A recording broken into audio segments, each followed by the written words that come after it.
I seen a clown in real life the other day.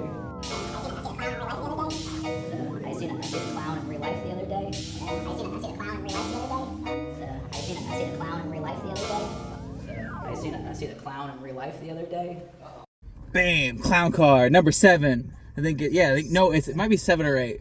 I'm not sure. 7.5. Numbers don't matter. Numbers don't matter. Numbers really don't. It's matter. a social construct. Alex Plotkowski. Plotkowski. I got very lucky with the phonetic last name for a Polish person. No hidden Z's, no J's that sound like I's for no reason. It's good shit, man. You got out clean. Yeah. Shouts out. We just did a show at Traveler's Pub. How'd you feel about your set? I felt really good about that. They were fun. I had a couple of lulls there but you know, I'd rather have a couple of lulls than just bombing my dick off. 100%, dude. 100%. Did you check out some new material? I did a few new things. I threw a couple new tags on there. The full load, that was new. I was like, that was something like I had written down. I was like, could I use that as a tag? And I'm like, yeah. And then it got a huge pop. So I was like, cool. I'm always good when I'm like, all right, a tag works, and then I can start using it from now on. There's a short 2-week period where I was trying to do this bit about liquid cheese, but then at one point I go, I almost got by the goop, and I was like, is this a tagline? I was like, is this too abstract and ridiculous? The answer is always no. It's never like whenever I write anything, I'm like, all right, let's go to the most absurdist point I can, where it's like, there's no chance anybody laughs at this. It's literally just for me. And then I'm like, all right, now I've finished this joke. That is my favorite thing to hear ever. When people are talking about their shit, they're like, this is for me. It's like, yes it is. Yeah. That's my shit, dude. It is for you. Because it's pure. That's what you should be doing. Yeah, You should be doing it for you. That's why some of it, you're just like, all right, clearly nobody's going to like this. No one's going to laugh. But I got you to that point, and then let's see who the other degenerates are. And then you go a little further, and you're like, all right, there's less degenerates. And then you're like, oh, just me.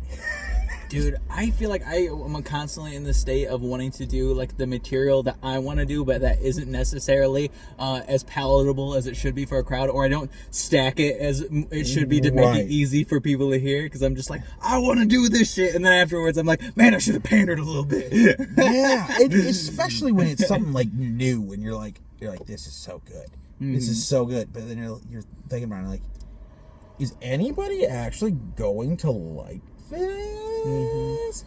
But then you're usually like, I don't care until after the set, and you're like, yeah, I should have just stuck with like dogs. Am I right, guys? So yeah, that's so weird, man. Especially if you hit multiple mics, and then like you do one, and you're like, hell yeah, the abstract thing worked, and then you go to the next one, and you're like, god damn it. Why did I do that again? Like I should have cashed out on top and like, yep, it worked at that one place that one time. I love that though, you know, because then you have that bit and you're like, listen, this is for someone. Yes. This is for someone, like, I love that shit. And the thing with it is, like, if it's for someone, there's got to be someone else. It can't just be one person that finds it fun. And that's why you keep doing it until you're like, all right, now I found my niche audience, these fucking weirdos. I remember when the goop line hit. Yeah. I remember that. I remember where I was. I remember how far in the set I was. I'm like, yeah. I love it when it's like some old lady, too. It's like nobody laughs, but then you see one old lady on your real abstract bit, and you're like, man, I was like, that's like, you have to be like 70, and like, you're just getting down on this fucking liquid cheese bit lady? Yeah. Hell yeah. Yeah, I'm like, all right, I don't have to bust out my Matlock material for her. This is great.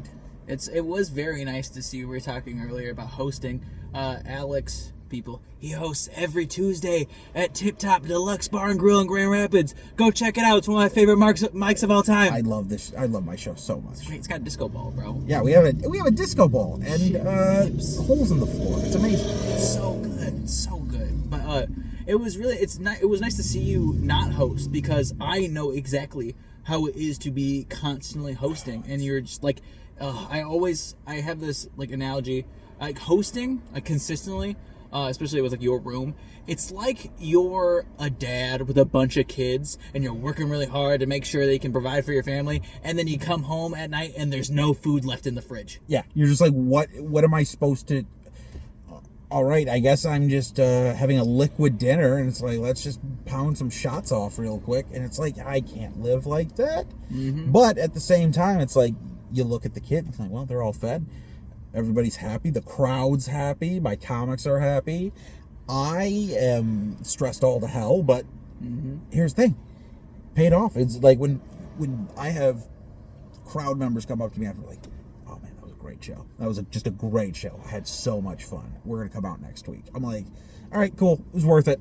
It was worth it. It's like that one, like, I don't even know what you call it, like interlude in that in Tyler Creator's Wolf album, and it's like when you're the crack dealer, you're like, so you feel responsible for giving those people their stuff at the end of the day. It's like, you get married to the game, you get institutionalized by hosting open mics. You really do. Yeah. And like, that's why it's like, if I remember there was one week I hosted 4 shows in a week. I was not supposed to host the one show, but like the regular host was running late, and I was like, all right, I'll step up, I'll do it. Then there was my show, and then I was hosting for Carl on Wednesday, and I was hosting for Hunter on Thursday. Shouts out Carl Sobel and 100 Miles. Shouts out. Shouts out all the guys. But like, at the end of that week, I'm like, do I know how to be funny outside of a hosting capacity anymore? And like, it shouldn't be different, but it's a different ball game. There's a reason so many comics don't like to host, and it's like so many comics aren't great hosts is because it's fucking hard, dude. Yeah, you have to give. It's the level of giving a shit where you care, but you can't appear to care too much, because then the audience knows. The audience knows you're like a helicopter parent, and you're just like hovering above everything, and it's like, nobody wants that. But it's like, all right, I have to care about my show. I have to make sure we start at the regular time. We have to start, this, that, and the other. And not just that, like, got to make sure we have a good lineup. Got to make sure that if there's lulls on the lineup, might have to adjust some things. Oh, yeah. Keep the flow going. Yeah. If you got 3 monotone people in the middle of the show, and then you have people leave because it's just like dry and like just not the energy isn't up, you gotta stack it correctly, man. People ask me all the time, like, how do you write your lineups? And I'm just like it takes work. I have to look at who I booked and then say, all right, where is the yin and yang here? Like, if I know I'm going into a night exhausted and like, all right, I'm not gonna have as much energy as I usually do, I gotta put somebody up top that's gonna just like wake everybody up, because if I can't do it, they need to. And I hate putting that pressure on people, but it's always like, if I put somebody first, second, or third in a lineup, it's like, I trust you, I know you're gonna do well. It makes you a better comic. Yeah. If you are able to, hosting is the shit. That's like a training camp every single time for doing comedy. Like, that's awesome, going up in a dead room. And like putting people in those positions, like, it makes them realize what they need to do and like be more tactical about how they're going to perform, especially in the specific environment. And I would almost rather go first or go early just so I have that experience, rather than, all right, well, I'm after somebody that I know is going to do well. But the thing is, you don't actually, like, I've seen people I've known for years now that I've maybe seen them bomb once or twice. But then it's like, oh, I'll be fine, I'll just ride that wave after them. And then that's the 1 or 2 times they bomb, and you're like, oh, well, now I'm going into, like, I'm digging out of a hole as opposed to flat. And it's like, it's easier to climb out on top from flat than it is 6 feet down. 100%, man. And like, that's like, I love going earlier on shows just because, like, so I've hosted for so long, and I'm just like, oh, it ain't shit. Like, I'm numb to it at this point. And also, it's like, okay, I'm not going to get up there and the energy's already going to be dead. Right. The people aren't going to be tired in a show. I've been up like late on so many shows and like just been like, okay, these people don't give a fuck anymore. Yeah, so, they're like, we've already sat through 9 comics. Exactly. Like, it doesn't matter how funny you are, how good your material actually is. They're tired. And which is fine. Like, it's fine to be tired, but it's also just like, hey, it doesn't matter how good you are, you're not going to be able to get people up from like, all right, I'm done. Yeah, dude, well, it's like, and like for me, like I drive far for like doing like mics, Right? You know, because I'm not in an area with a lot of fucking mics available to me. So it's like, all right, now I'm like banking on this new bit that I'm waiting all week to do. Yes. Then I'm like, all right, I need to do this bit now, or I'm gonna stop giving a fuck about it. And like the I energy drove behind it 87 miles for this. Yeah, exactly, man. So it's like, and then you get up to the end and you're like, God damn it, now I have to resurrect half of the room from the dead just to see if this new tagline on this one bit will actually work. Yeah, I did a lot for very little, but if it does work, you're like, all right, cool, that was totally worth it. 100%. It's just, the other thing is, I know a lot of people like to go later because they're like, oh, they'll be, but it's like, audiences can leave, especially open mics and stuff like that. If you're not doing a showcase or a paid show of some kind, people just leave, come and go as they please. Yeah. You know, I had somebody in a couple weeks ago, like my show usually gets over with about 11. I had someone walk in at about 10:40. So there was like 2-3 comics left. And it's like, they haven't seen any of the show yet. So it's like, to them, they're coming in cold. Like the rest of the audience is there, but there's been people that have left. It's like, no, you still got to play that guy who just walked in. You know, make him enjoy it. Make him realize, oh, wait, I should probably start getting here earlier than 10:40. Mm-hmm. That's your job if you're closing a show out. But there's no real personal preference for me. Like, I don't mind going early. I don't mind going middle. I don't mind closing a show out. I mind closing a show out if there's been nobody there the whole night, and then you get to the end and there's nobody there. I'm just like, well, at this point, we can all just go home. Yeah. You know, just... Oh, it's so sad, too. Like, gathering for comedy and be like, hey, guys, so the thing we need for comedy, like, people, not here. Yeah. Oh, it's the worst. That's That's what, the did you worst. do Zoom mics during the pandemic at all? I hosted a few for a club I was working for at the time, and that was god-awful. Yeah, I remember I got invited to do a couple, and I was like, I don't think I can do it. And they're like, why not? I'm like, it just seems like it's a writing session, but instead of writing, I'm just gonna, like, see you guys walk away from your phones. I'm like, I don't. Dude, it was grueling. For, like, when I'd host it, I was just like, dude, I'm not gonna do a set. I'll bring up, you know, announce the next comic. But I'd be playing like Predator hunting rounds, and then be like, all right, next person's up. I was like, I gotta pause this. Exactly. The next comedian is coming to you from their laptop. Fucking awful. I got to do one with like me and like some friends were having like a small get together, which was like probably really fun during that time. But we were having a small get together and like also doing like a Zoom mic, and then they were like behind the camera, so I was like doing it to an actual audience, and like I was having a great time. Yeah, it was so much fun. But then it was like, oh, everybody else is have a crowd. It's like, all right, because 2 people's a crowd to me. Oh yeah. Yeah, like, and I've told people before, I would rather have a room with 10 to 12 very like attentive, listening, they're engaging. I'd rather have that than a room with 100 people and there's only 12 people in there that give a shit. Oh yeah. 12 and all 12 are, that's 100%. 12 and it's a room of 100, that's 12%. That sucks. That sucks.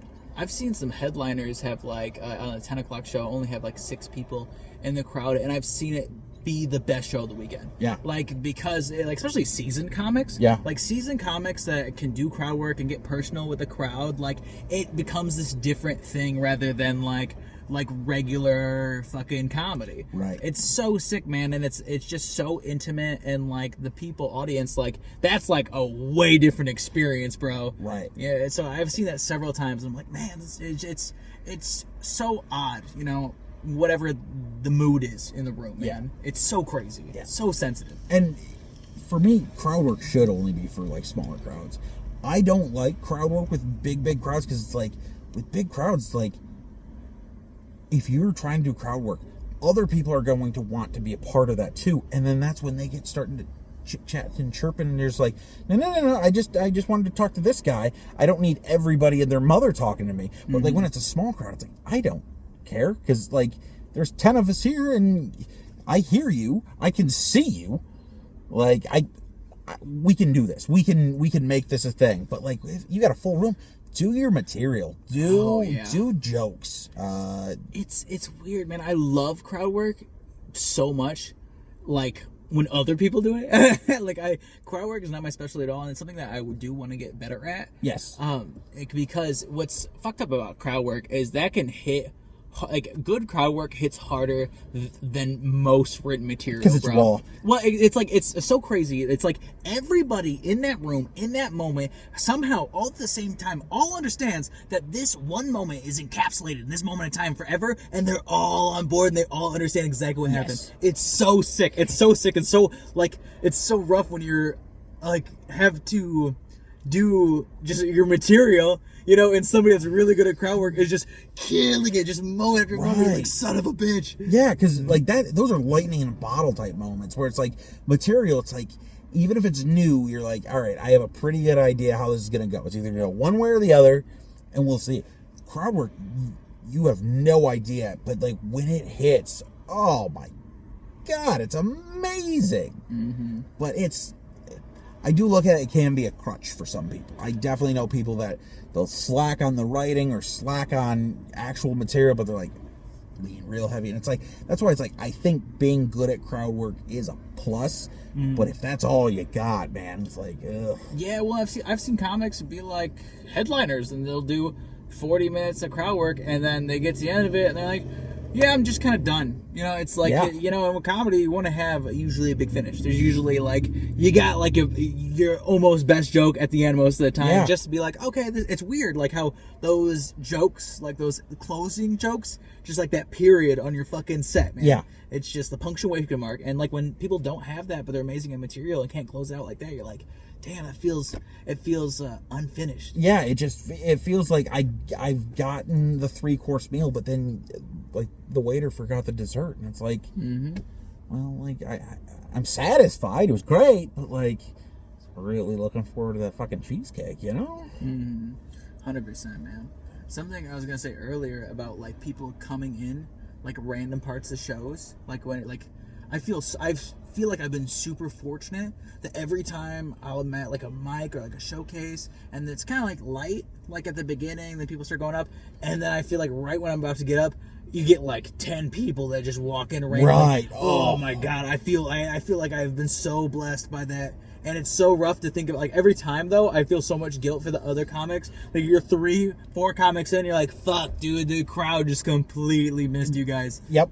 And it's like, you can't go back up. I'm sorry. Like, you did your time, I'm sorry that this is what you had to work with. I don't set those rules. I don't tell when people are allowed to come in, but, like, if people show up, but there is no better feeling than those people walk in, you win them immediately, they'll stay the rest of the night. It's the best. It's the best. Because then you're also like, cool, I just helped out the rest of the lineup.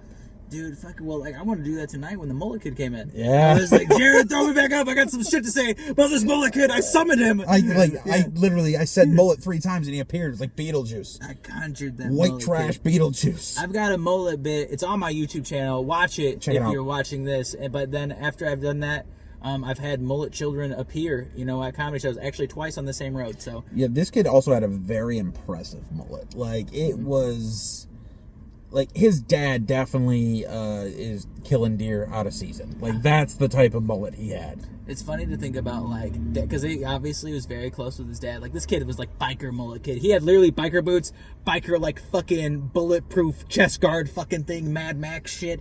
But to think about mullet dads, but like really concerned about their mullet kids' hair. Like brushing their mullet kids' hair every day. It's like it has to be party in the back. Party in the back. That shit's so sweet, bro. That's absolutely adorable. I hate the mullet though. It's a fucking ugh. I wish it would have stayed like in the late 80s, early 90s, and it just could have died there. See, my dad's rocked a mullet all of my life, but it's been like his own. It's not like traditional white trash mullet. It's very much his own sort of. Yeah, you can find people that pull that shit off. Like, I've seen a lot of like girls in my generation, like 25, somewhere around there, recently just hit the mullet, but then they're killing it. And I'm like, let it rip, bro. I think part of it's like the fringe type bangs with the mullet, and you're like, all right, I can work with that.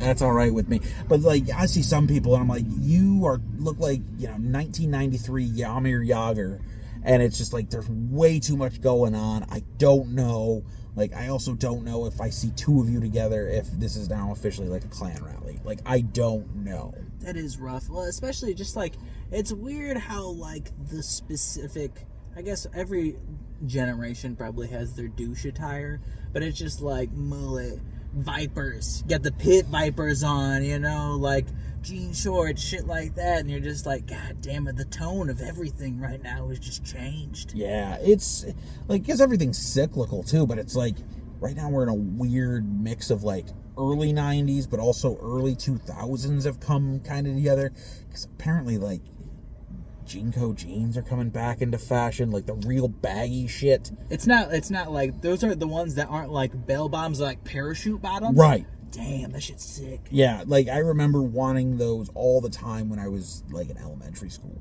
and my mom was like, no. And then I finally got my parents like, haha, I'm fucking cool, guys. And it was just like, looking back at it, it's like, that was so much more pant than I needed. Mm-hmm.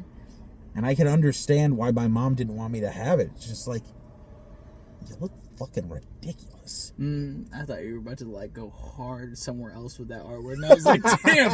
I was like, holy shit. No, my mom would have said it, but she would have just been.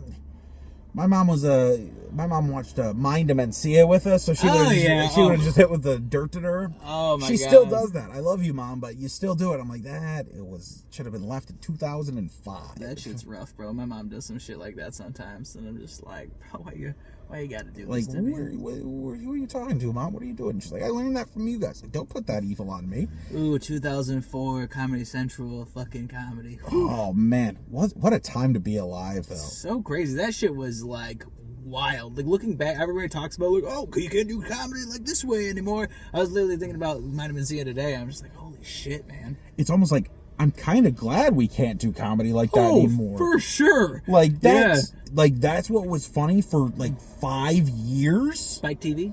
Oh, Spike TV. Remember Spike TV? Mansers? Are you kidding me? That shit's rough. Yeah, I grew up on cable, so it's like, I just remember there's a couple things. My parents were mostly pretty much like, you can watch whatever, it's fine. But like, there are a few things that are like, oh, absolutely fucking not.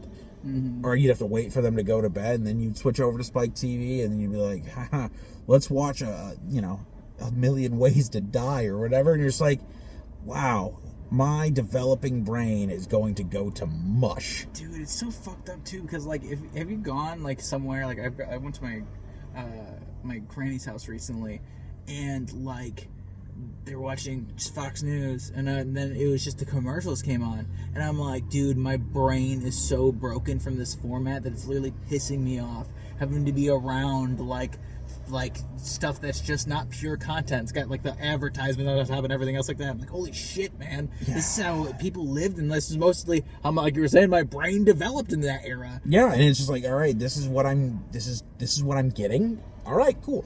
And I mean, a friend of mine, when we hang out, like we'll occasionally put Hulu on. He's got Hulu with ads. And he's like, see, this is a nice time for us to get up and stretch our legs. And I'm like, you are making ads seem like it's a good thing, and they're not. That's so crazy. You're so glass half full about you not paying another fucking $7. He's like, well, I got the bundle. I'm like, you can get the better bundle, bro. Get the better bundle. Jesus Christ. Christ. Like, so we can just watch It's Always Sunny, and I don't have to take, a 2-minute break in between, the cold open and the intro. I don't need that 2-minute break yet. We just started the show. And plus, we're watching a 22-minute episode. Why are there 3 different, 3-minute breaks in the middle of this? So terrible. That's just, it just breaks my brain, bro. It's like same thing with watching, like, I guess, older, like, shows, like, sitcom, like Family Guy. Yeah. Like, I can't watch shit like that anymore. Like, well, not shit like that, just Family Guy specifically. My brain is so broken to the format of that humor that I'm just like, yeah, I get what you're doing. Yeah. Totally get it, but I'm just like, but why? But then I remember, like, being. That's why we don't have any sponsors in the clown car. You know, I don't want to. No, we're gonna shit on all of except Blue Chew. If you want to get hard, Blue Chew, use the code ClownCar to get 20% off dick pills. Dude, my Gramps has been calling me, man, and he like because I work at a dispensary, and like if you didn't know this, my God, such an idiot. But he's been calling me. Well, this has been a long time now, but like recently, he's like, "Hey, Max, at the dispensary, you got some of them, some kind of pills to get your dick hard." Like literally, I was telling my like coworkers that because he's done it like 3 times the last week, and like so I'm downstairs talking to my coworkers. I'm telling them, I'm like, dude, actually, I'm pretty sure I have this voicemail, and so I bring it up, and I'm like, yep, there it is. He's like, yep, you got those weed pills to make your Johnson hard. I'm just like, holy shit, different era. Do they have weed pills that make your dick hard? Oh yeah, there's lots of weed aphrodisiacs out there. The more you know. The more you know. I don't know. Damn. Maybe it's because I'm not old enough yet and I can, still maintain. I don't have to worry about that, but I guess... hear that, folks? Alex maintain. I maintain. That's a firm thumbs that's up. That's firm. It's not a hitchhiker because it doesn't curve anywhere. Some people like that. Some people do. Serve the curve, Kegel hot dogs. Exactly. All right. Whatever angle you're getting it at. Yeah. As long as you're getting at it. 100%, bro. We're very sex positive on Clown.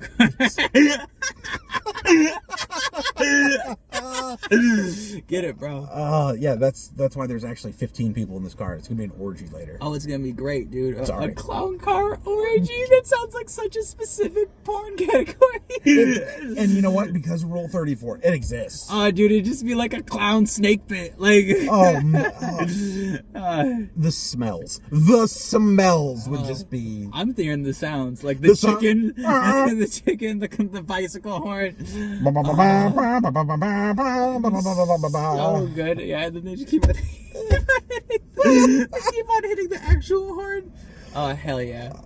That would be great. Oh, it'd be fantastic. Now that's what I'm going to look at tonight when I go home. And I'm like, it's not going to be for pleasure or anything. I'm just like, no, just pure, science. The novelty of it. Yeah. There's enough. I'm full spectrum of life. Yeah. See it all. Yeah. Why not? Get the perspective. Yeah, because that's the thing. If I don't like something, I can know. All right, I don't like that, but I gave it a shot. I never have to do that again. Exactly. Like, I don't like olives. I recently tried olives again. I never liked olives as a kid. Still don't like them. Still don't like them. But I gave it a shot, and now I'm like, all right, cool. You're an open adult. Yeah. You're an adult about being open to things, and like also being like, hey, I'm not gonna shit on people that do like them. Yeah. Like just as long as you don't force it upon me or anybody else, I don't care. Just don't be a dick. That's really what it comes down to. That's such a huge, I guess for me, that was a huge thing in my personal development, because I used to be such a dick about music. I think I talked about this with JT when he was in here. But like, just being like, oh, like these people like this thing, fucking let them go off, get crazy, like your shit. Right. Like, because that's the thing. It's like, unless I am forced to be in a car with someone for a podcast. For like hours on end though. And like if you've got control of the AUX and you're just like, all right, we're just only play my music, fine. But if you're just gonna only play shit that I can't get down with, I'm like, all right, we need to meet in the middle somewhere. Because like if you don't like what I like and I don't like what you like, there's got to be something that we both can agree on. If it's Phil Collins, then sign me the fuck up. Let's go. But, like, if you're just like, I only want to listen to this, it's like, oh, dude, now I'm going to have to shit on you. Now I'm going to have to be like, your music sucks. You got to be open, man. Like, with that, like, I host DJing all the time at work. I'm the DJ. But, like, I'm always like, hey, if anybody wants to throw anything in the queue at any time, I don't give a fuck what it is, throw it in here. Like, I don't care. Because, I need to dice it up, too. And I also love when people give me music suggestions. The two best things in the world is when you give someone a music suggestion or a movie suggestion and then they tell you they like it and then they give you one back. Those, like, when they tell you they took your suggestion, they loved it, and then they're like, hey, because, now that you gave me that, you should check this out. And I'm like, cool, just let's keep expanding these horizons. So, what do you listen to before you, like, when you're driving typically to a show, what do you put on? Oh, dude, I listen to MF Doom a lot. Fuck yeah. I listen to a lot of MF Doom all the way. Oh, exactly. No, All 100%. Exactly. Let's listen to that. What I Say Part 2, Ray Charles. That shit gets me hype, bro. There are certain like throwback type tracks like that. You're like, I don't know why it does, but it does. Mm-hmm. And you're just like, all right, cool. What song is that? Tears for Fears, Head Over Heels.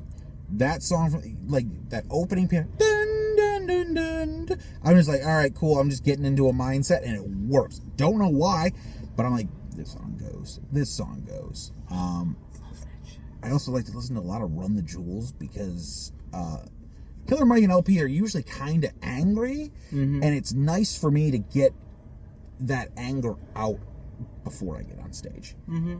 Like, I don't want to have to be angry, especially if I'm hosting. Like, I don't want to be angry at a crowd. Ready to conquer shit. Yeah, like, all right, I feel like if I needed to, I could. Fucking Meowperty, you're like, I'm up at midnight, just like, I can do whatever now. Oh, that's my shit. I can do whatever. Yep.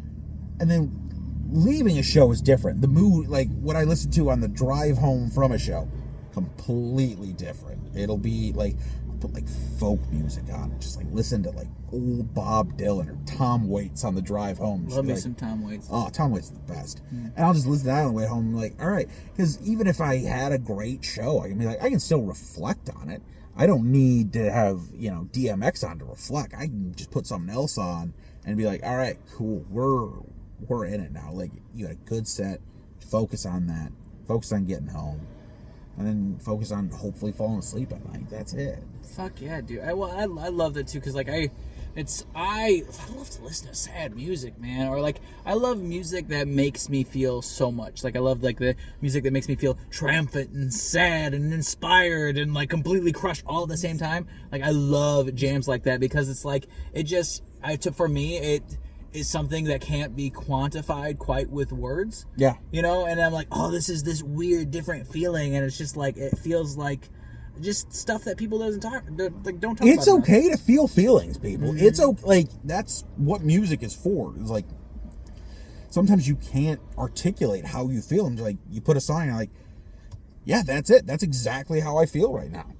It's crazy when you have such an era with specific songs, and you're like, yes, this conjures this feeling in me, and then you're past that era, and you're like, God damn it, this makes me feel so numb. And then, like for me, I'm just chasing the dragon, bro. I'll fucking hit that skip button 1,000 times until I'm like, let's get back to it. Let's go. Yeah, find something. Find me something that's gonna get me off right now. Yeah, like, come on. I'll find it. I will go through my entire library, but I will fucking find it. 100%, dude. I love that too. It's like, man, that's one of my favorite things about, I guess, like stand up is like I love driving because like as a kid, like probably like 11, 12, I was like, dude, all I want is to have a car to be able to drive around and listen to my own music. That was like the fucking peak of like anything for me at that time. And like now it's my favorite shit still. I love doing that. I love driving, man. There's a level of being content to just like, all right, it's just me and my music and wherever I'm going. And go at your own pace too. That's why, like, if I'm driving on the freeway alone at night, a lot of people are like, oh, I speed. I'll do 80 miles an hour because there's no cops around. I'm like, believe it or not, if there's nobody on the road, I'll do 65 in the right lane. I'll be going slow as shit, but it's like, hey, I'm gonna get there when I get there. But I'm going to enjoy myself. I'm gonna have a bunch of tracks and just like listen to everything. Yeah, I get home 5 minutes later than I normally would, but I don't give a shit. Some specific music needs that like atmosphere too.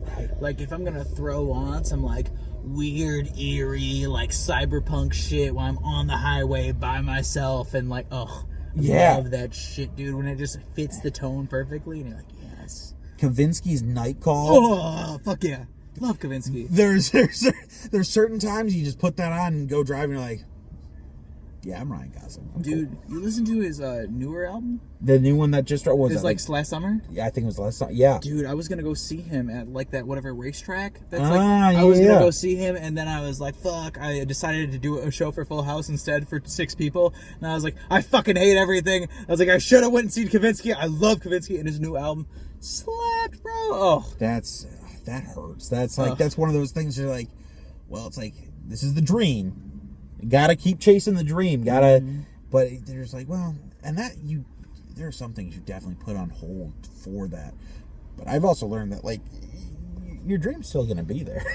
it is such a rough thing, and that's something that you have to like battle with so hardcore, because I am such a FOMO guy, especially because I'm so passionate about doing stand-up. Yep. And it's just like, oh shit, what if like, you know, it's I've never had the opportunity of like whatever, like it hasn't launched my career, this random thing, but at the same time it's like I'm a 10,000 hours guy too, so it's like every bit of stage time is, to me, it's just so lucrative. crucial. Yeah, you need it, man. I also do think sometimes you do have to take some time away. It's like I'm probably in either June or July, I'm going to probably take some time for myself, and I'll probably just still host my show every week. But other than that, I'm probably just going to do some writing and just like stay away from actually doing shows, just because sometimes you need to reset your batteries. And it's like, yeah, as much as I'll miss going on stage and stuff like that, I think I'll like it more when I come back, because it won't feel so job-like. Yeah. It won't feel like, all right, punch in, you know, doing my 7 hours, which is 7 minutes, but, you know, you can feel like it. You're like, I just worked a shift, and then you get off, and you're like, all right, I'm miserable now. And it's like, I don't want to be miserable. I've told people before, like, the second stand-up it's not fun to me anymore, I feel like I need to stop. Mm-hmm. And in the, like, 6 years I've been doing it, I've never had that. I've been tired. I've been worn out. I've had, like, shitty shows. I've had shows where I'm like, this has destroyed my confidence. Mm-hmm. But I never stopped having fun. Well, and doesn't that make you feel like a sick fuck? Because you're like, ooh, I like it. Oh, Ooh, I like when yeah. when I'm driving home from this open mic crying, and it's like, I'm driving like 2 hours for this, and I'm just like, oh man, you little slut. Like, oh, I love that shit, dude. It's so bad. It's so terrible. I'm like, I didn't realize I was a masochist, and I'm like, oh, maybe I am. Maybe I do like the pain from it. But it's also just like, sometimes like, well, I'm going to do another show in like 2 days. I'm going to do another mic in like a day. Oh well. Well, and that's the thing too. It's like, dude, think about every show you've done. It's like, do any of those matter right now? No. It's the funniest thing ever to me that I've been thinking about a lot recently. It's just like, dude, every big show that I've had, every opportunity that I've had, all of these things, it was the most important thing of that day, and now it is gone. Yeah, it's like, I wish I could say like, oh yeah, this was the jumping off point here. And it's like, no, they were things I did. Glad I did them, but for the most part, I probably won't remember it. Mm-hmm. Like, and I've got a pretty good memory, pretty photographic up there. But like, you just get so much in. It's like, all right, you know, new things have to come in, old things have to go out. You can't remember that time you did okay at some dive bar in the middle of Muskegon. You just got to remember, like, all right, well, that was a thing. Maybe next time don't call all the white people in the front row racist. You know, you just learn things and you keep going. But also, I love those too, though, man. When you like, sometimes you remember that moment in that dive bar, and you're like, oh, it's like remember, like earlier when that mullet kid came in earlier. I thought about the other mullet kid that when I did the mullet kid bit at this other bar, and then everybody was there for it, and then I made a riff about the mullet kid not believing in climate change, and it fucking hit, and I'm like, that moment happened like fucking 6 months ago. Forever with me. Yeah. Oh, I love it. But that's also because that mullet kid definitely does not believe in climate change. Oh, yeah, 100%, bro. Yeah, he's definitely like just spraying aerosol cans. The Earth goes through warming and cooling periods. Yeah. He's like, that's what my dad tells me, and he's never been wrong ever. Exactly. Why he's brushing his mullet. Why he's brushing his mullet. I love that so much. God, what mullet kids, man. Oh, mullet kid. It is weird, man, because I have had like kind of like I've helped run a club where I was like there on Tuesdays. I'd get there at 6 o'clock before I ever got there. I wouldn't leave till 12. I did that for weeks and weeks and weeks. I'd work on the weekends. I'd get there at 6 o'clock and then I'd be there till 1 o'clock in the morning. And I'd on Friday do the same thing for 2 shows on Saturday. And I did that for years, dude. And in those times, I was working during the day. So like, I'd work during the day on Friday. And then I'd go straight to the club, work all until 1 o'clock, do the same thing Saturday, man. And like, you know, it is a fucking job, you know, when it was like in that format.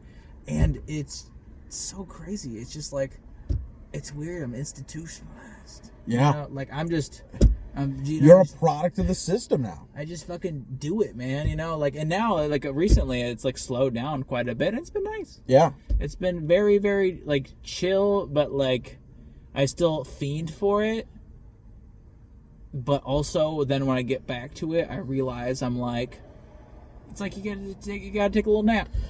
Yeah, because it's so easy to burn yourself out, especially if you're working. Like if I was just doing comedy, no job, just doing this full time.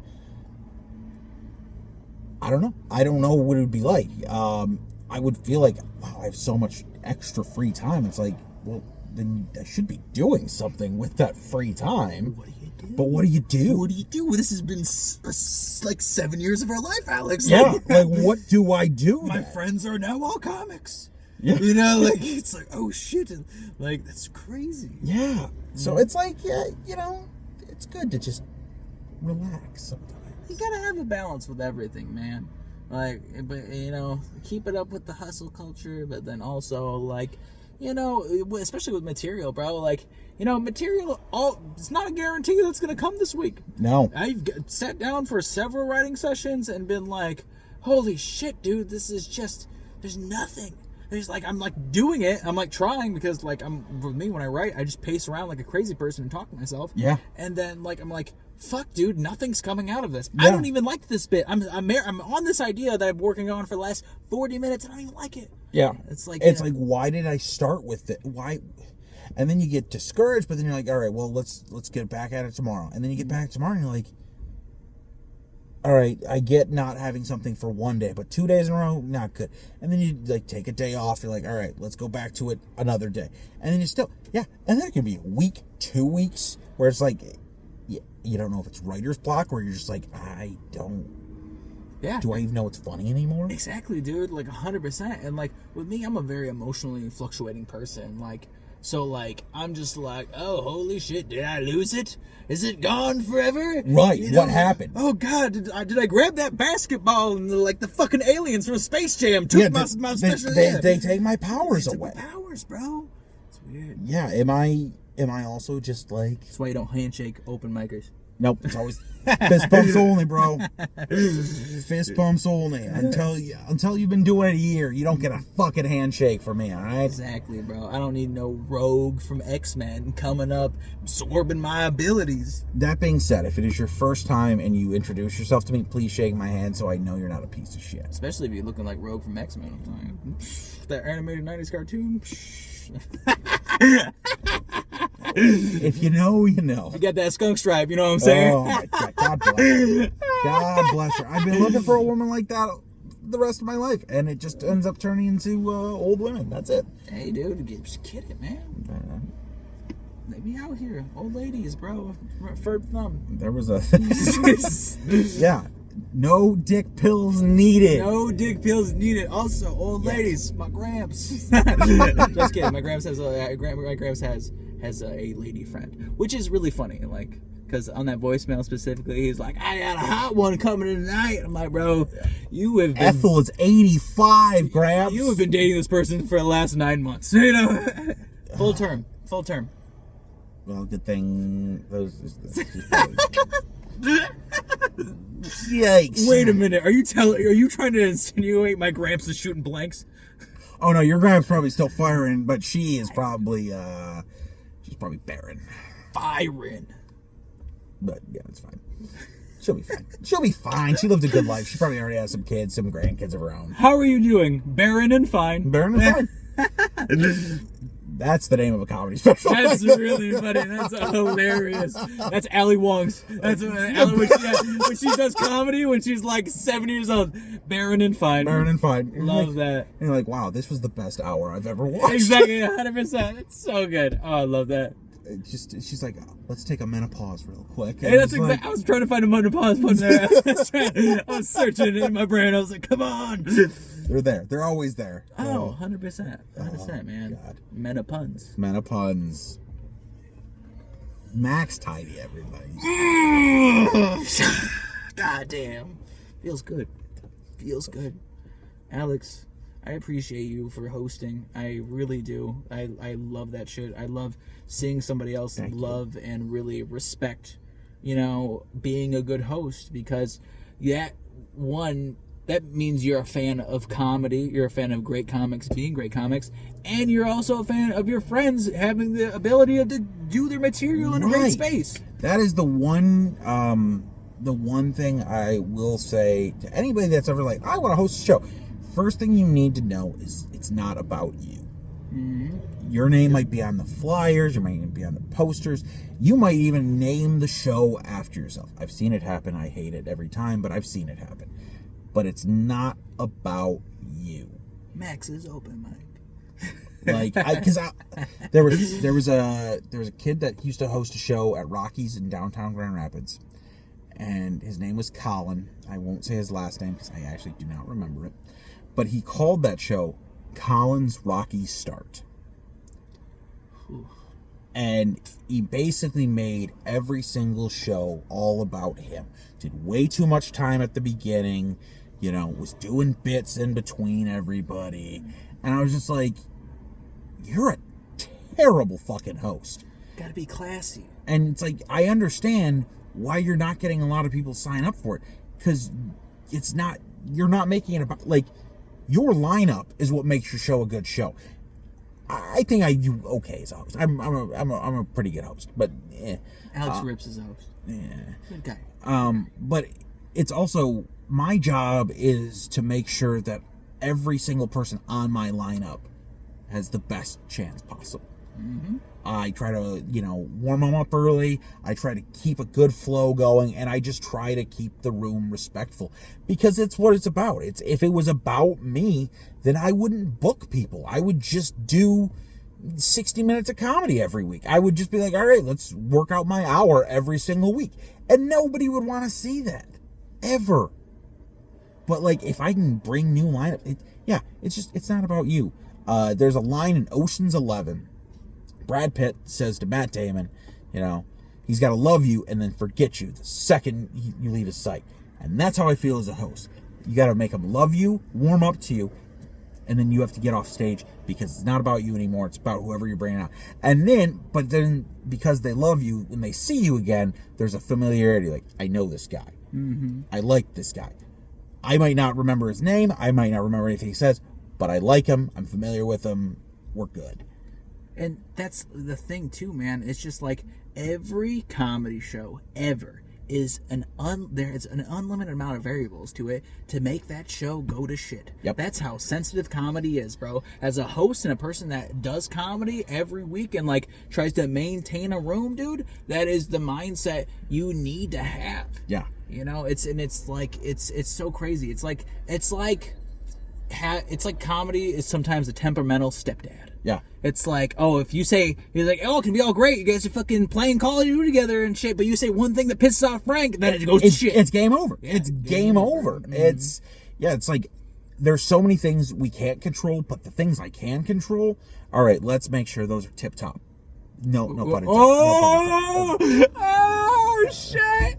Oh, shit. Oh, man. The pun heard around the world. That was beautiful. I kind of hate myself I for love that right it. now, but I'm also just like, you know what? That's a feather in the cap for that one. Oh, bro, you deserve it, bro. Good You one, hosted Plotkowski. Well done. That was fantastic. Oh, my God. Oh, that made me so happy. You're true. Exactly. That's like, that just shows, bro. That just shows. It's in you. What's that line of Treasure Planet? Oh my God, we're gonna. What's that line? You got it's like you got greatness within you, Jimmy. It's some Yeah. shit like that, bro. Bro, you're bleeding the tip top, bro. It's your shit. You love it. It's your child. Yeah. I love that shit, bro. And I also know that tonight I'm gonna watch Treasure Planet when I go home. Oh, Treasure Planet rips. Yeah, that movie is underrated as shit. That and El Dorado too, bro. Fucking whole soundtrack done by Elton John. Elton John, Elton John, Sir motherfucker. Elton John. Oh goddamn! DreamWorks golden era. Holy shit! Before they started doing this Megamind shit and throwing AC/DC soundtracks in every single fucking movie. Shrek 2, Prince of Egypt, Road to El Dorado. Oh, rips, bro. I don't even fuck with the Bible like that. I don't- Prince of Egypt. Like, I know people are like, are you putting on like a Jesus movie? And I'm like, well, it's Old Testament, so no Jesus yet. But I'm like, just trust me, this movie fucking rules. And then they're like, yeah, this movie's amazing. Why have I been deprived? Like, I don't know. Maybe your parents didn't love you. Dude, the Bible, it's because it's child appropriate metal shit. Yeah. You know, like the fuck like religion and everything, but it's like, okay, as a kid you're like, holy shit, this Genesis is crazy. God made it rain frogs and shit. Locusts, boils. That's metal as It's fuck. fucking metal, bro. Old Testament God.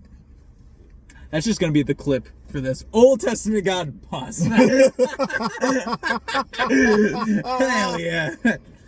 Oh, God damn. And on the third day, God said, subscribe to the Clown Car Podcast. please do. Fucking do it. And follow Alex on all his shit too.